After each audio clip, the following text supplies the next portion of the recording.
राय खन्ना, श्री अविनाश राय खन्ना। धन्यवाद स्पीकर साहब।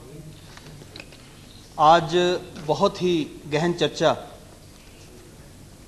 इसके बारे में हुई है। हमने बाढ़ भी, सूखा भी, साइक्लोन भी, अर्थक्वेक भी और उसके बाद सुनामी से जो इफेक्ट्स हुए हैं उनको बहुत ही डिटेल में, ख़ास तौर पे उन सांसदों ने जिन्होंने सुनामी को अपनी आंखों से देखा, वहाँ का जो नुकसान हुआ अपनी आंखों से देखा, बहुत डिटेल में वो बात कही है।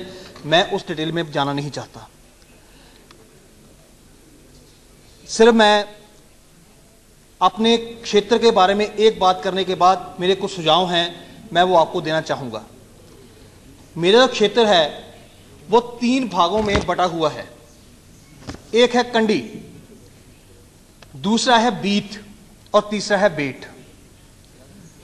कंडी और बीत के जो लोग हैं, अगर उनको पूछा जाए कि आप कितनी ज़मीन के मालिक हैं, तो वो कहें कि 20 एकड़, 10 एकड़, 50 एकड़।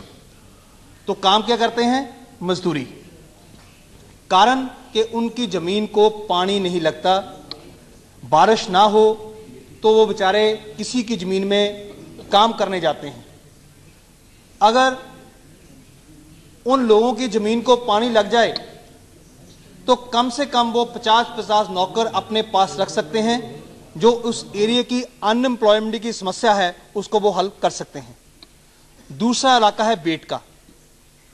वहाँ नमी है, पानी ज़्यादा है, जो ड्रेन्स हैं, नेचुरल ड्रेन्स, वो ब्लॉकेड होने के कारण जब थोड़ी सी बारिश होती है तो वहाँ का किसान जो अपनी फसल बीजी होती है वो पूरी तरह उसका फल नहीं ले पाता।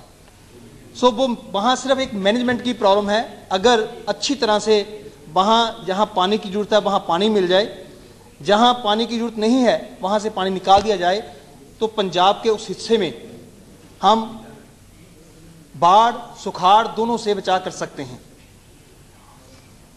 सर, मैं जब जो सुनामी आई तो हमारी पार्टी की तरफ से आदेश हुआ कि आपने पैसे इकट्ठे करने हैं। तो मैं वहाँ का अध्यक्ष होने के नाते 6 जिलों में एक कार्यक्रम लिया मैंने। वो कार्यक्रम क्या था कि लोगों के बूट पॉलिश करके सुनामी के लिए मैंने सुनामी पीड़ितों के लिए पैसे इकट्ठे किए और 3-4 दिन में 6 लाख के करीब पैसा इकट्ठा हो गया। रिक्शा वाला भी पैसे देता था।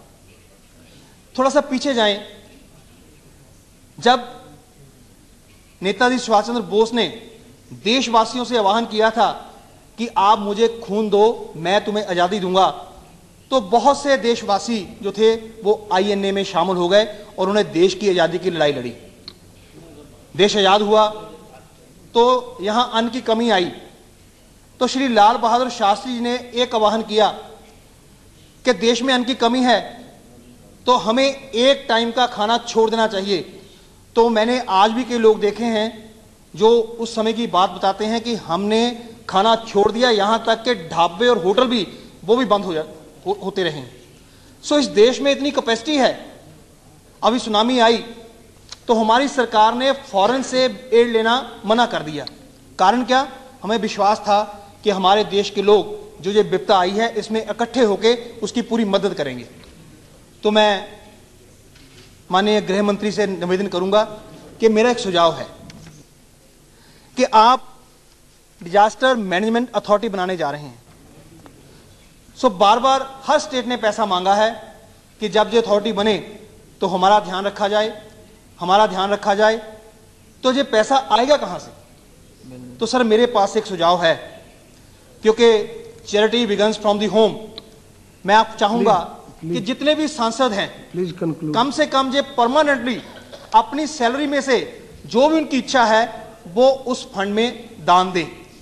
और ऐसा आप सिस्टम बनाएं कि प्राइम मिनिस्टर से लेकर चपरासी तक इस देश का उस फंड में अपना कंट्रीब्यूशन दे, ताकि जब आग लगे हम उस समय पानी इकट्ठा ना करें। हमारे पास पहले धन हो, हमारे पास साधन हो, ताकि जो कंट्रीब्यूशन होगी उस कंट्रीब्यूशन से हम इस देश में जो भी विपदा आएगी उसको हम सॉल्व कर सकते हैं। सो समय कम है, लेकिन मेरे मन में ये बात है कि हर व्यक्ति का कंट्रीब्यूशन देश की विपदा में हो, क्योंकि जब विपरीत परिस्थितियां आती हैं, जब कोई मुश्किल आती है, इंसान उससे बहुत कुछ सीखता है। आज इतना कुछ भूकंप आए, सुनामी आई, बाढ़ आई, हमने लोगों ने बहुत दान दिया। सो मैं चाहूंगा कि जब भी आप ये अथॉरिटी का बनाएं तो इस फंड में लगातार को पैसा जाए, देश का ऐसा कोई जरूर प्रावधान कर ले। Please. इतनी बात कहता हुआ मैं Thank you. आपका बहुत बहुत धन्यवाद। श्री धनुष कोडी